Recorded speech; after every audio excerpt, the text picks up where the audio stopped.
What's up, everyone? Welcome back to NRL Fantasy Analysis. Hope you're having a great Tuesday there. Here we are for the People Squad. We're going to jump in and chat about that there. And we picked up a score of 969, I believe. That's it. Yeah, so sitting in an overall score is 7913 and an overall rank of 1550, which was a solid week overall. And we'll talk a little bit about some of the issues in the team and also some of the strong parts there. And we did make 2 trades last week, which leaves us with 23, and that's only 3 off max trade. So we're interesting to see this week if we are able to only use the 1 trade. We do have 292k, so my suggestion would be probably to use that money, but we'll go through and talk about the team and where it's at and maybe what we can do with that. You can obviously see over on the left there that we had to play Tyrell, well, decided to play Tyrell, and picked up 16 with Maguire getting 80 minutes in the middle. So that was a bit of a pain, but we'll go through that team now. And here we are with Brayley in 55 in our hooking position, which is great. We're actually a little bit light on our hookers in the People Squad with just Simpkin and Brayley. So very interesting there, and hopefully Brayley doesn't go down. But yeah, something to keep an eye on there. Crichton, Watson, and Harris. Really strong mid at the moment, and I'm really happy with where that's at. Obviously, we're probably down on one edge player with Schuster starting. You'd probably want him to be on the interchange, but to have a really strong side. But all in all, I'm pretty happy with Fafita and Schuster in there. And then we picked up Moses, obviously, which who picked us up a 60, which is great. Cleary is captain for 61, double that, easy as. Then we've got our centres with Averillo and Peachy, both really, really good scores. And then our wing fullbacks did great too. So, you're looking at this team and you're like, well, where are the issues, Jamie? What's the problem? With Walsh with 51, Trebojevic with 50, and Laurie with 69. And a couple of things to think about is the fact that we have 3 players out in terms of Teddy, Mom, and Pap. And that obviously kills us a little bit.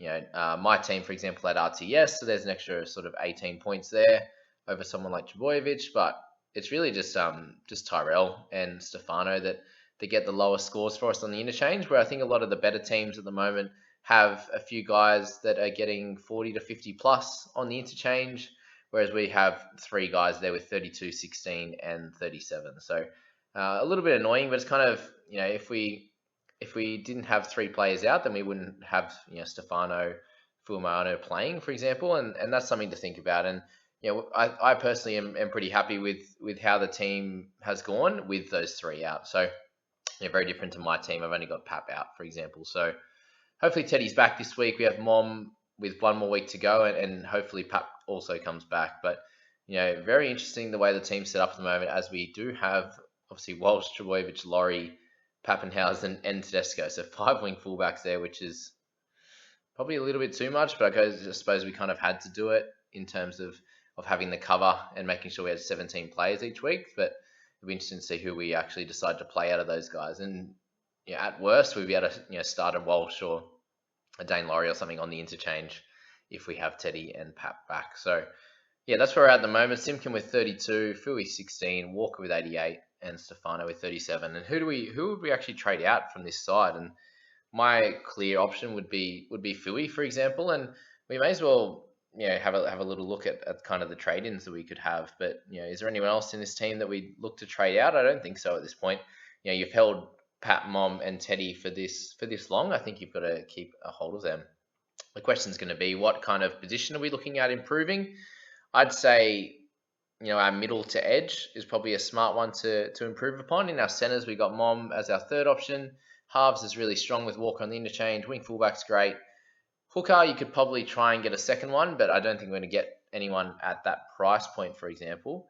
So we'll see what we can do here with Fui if we are to trade him out. And just a bit of an idea of the type of work I'd do personally when trying to trade someone. And we have 689k, and from the interchange we'll be able to access everyone.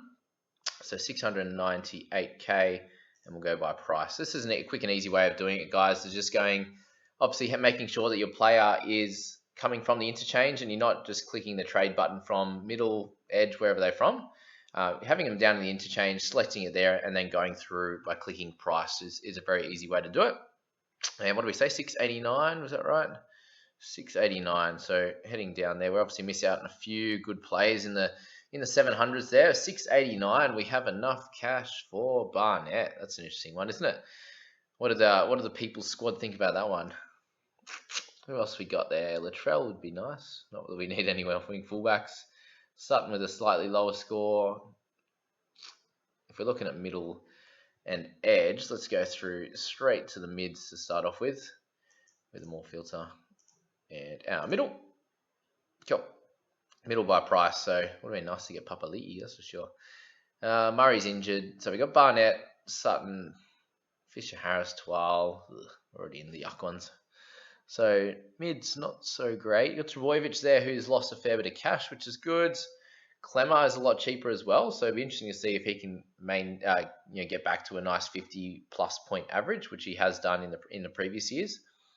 I think he has to lift as a player at the moment. He hasn't been playing as good. That's all you really got at the moment. It'd be cool to see like Horsburgh or something like that get some more minutes. Paulo's a lot cheaper than he was. Colin Matangi is an option, but I don't know, at 504k, it's getting up there a little bit. It's not ridiculous, but already 119k up, 53k this week we missed out on. He has a very low break even again, but will he continue to do that? I'm not sure. Continue to score in the 60s. I highly doubt that. We saw what happened to guys like Arrow, who started really well, and now they've lost 100k, so... but that's about it, unless we're going real cheap. But we'll have to see what happens with team lists. So that's the mids, and then we'll have a look at our edge position as well, and then we can have a look in our hookers to finish off. So 699k for Lucy, that would have been nice. 10k off, damn it. So yeah, Barnett is probably our best option at this stage. Elliot, no, we don't want to trade Elliot in. What else we got? Colin Matangi and Bryce Cartwright, get the Cardi party. That's really it, hey. Unless we went like a Josh Curran or something like that, which would just leave us too much cash. That's the thing I was talking about. Like, there's just not a lot of great options unless you go into the tippy top, the premium. In the Pangai, Frizzell, Papali'i, these types of guys, then it's really hard to bring in those mid-rangers when you're just not sure exactly if they're going to be a keeper. Like the Elliott one is a prime example of that. Thinking he's going to do really well and average 50 odd, and then he can have his off week. So he's never really had a full year of really high scores, for example. All right, so our hookers, we missed out on a McCulloch, which sucks. Turpin, bloody Turpin. That's it. They're all just yuck and low. So there's not even any good options, and that might mean that if we really want a tippy top guy, then it's like, well, who do you trade out? And I feel like there's no one really to do that. People are talking about Lang Yu. I just don't feel like it's. I feel like you can just keep him.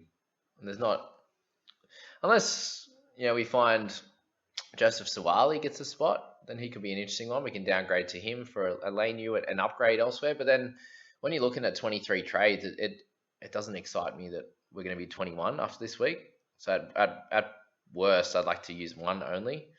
I don't know. What do you guys think in regards to the people squad?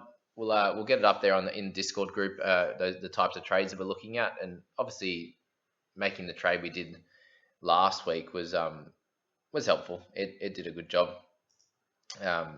Did what we needed it to.